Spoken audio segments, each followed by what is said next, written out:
Mummy मुझे ना हमेशा से ऐसे पापा चाहिए थे जो हम दोनों को प्यार करे, छोटे बड़े सबकी इज्जत करे, पर ये तो बहुत बदतमीज है। और इसलिए मैंने मार्केट में इनका एक टेस्ट लिया जिसमें ये फेल हो गए। अंकल, एक तो आपको पता लग गया था कि मैं गरीब घर से नहीं हूँ, भिखारी नहीं हूँ, फिर भी आपने मेरी मदद नहीं की।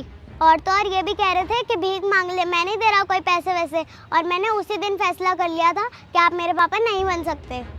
और हाँ, आपने तो ये भी कहा था ना कि अपने बीवी बच्चों से भी ऐसी बदतमीजी से बात करूंगा, उन्हें भी जूतों के नीचे रखूंगा। मम्मी, इनसे ना शादी करने की कोई ज़रूरत नहीं है। अदिति, मुझे नहीं पता था ये आपकी बेटी है। बेटा मुझे माफ़ कर दो, मुझे पता होता था आप आदिति की बेटी हो तो मैं आपके संग बिल्कुल ऐसे नहीं करता। सॉरी बेटा।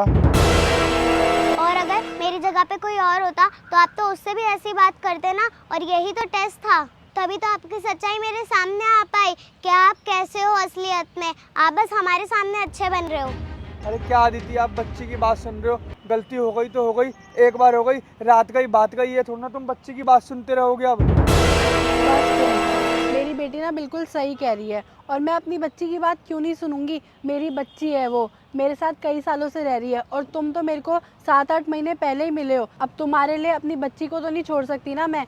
और वैसे भी मेरा इसके अलावा दुनिया में है ही कौन। मैंने तो सोचा था तुम इसके होने वाले पापा हो, बच्ची तुम्हें देख के खुश होगी, लेकिन यहाँ तो कुछ और ही चल रहा है। आज तक तुम्हारी सच्चाई मेरे सामने तो कभी आ ही नहीं पाई। वो तो अच्छा हुआ इसने तुम्हारा टेस्ट लिया और तुम्हारी सारी सच्चाई हमारे सामने आ गई, वरना कल को शादी के बाद तुम यही सब हमारे साथ करते तो इस पे क्या बीतती। मेरी तो ज़िंदगी ख़राब होती होती और इसकी भी होती।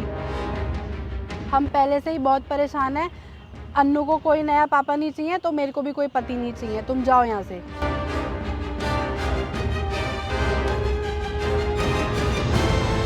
मम्मी कोई बात नहीं, हम ना दूसरा पापा ढूंढ लेंगे। वैसे भी मैं आपके पास हूँ तो ना। हाँ चलो।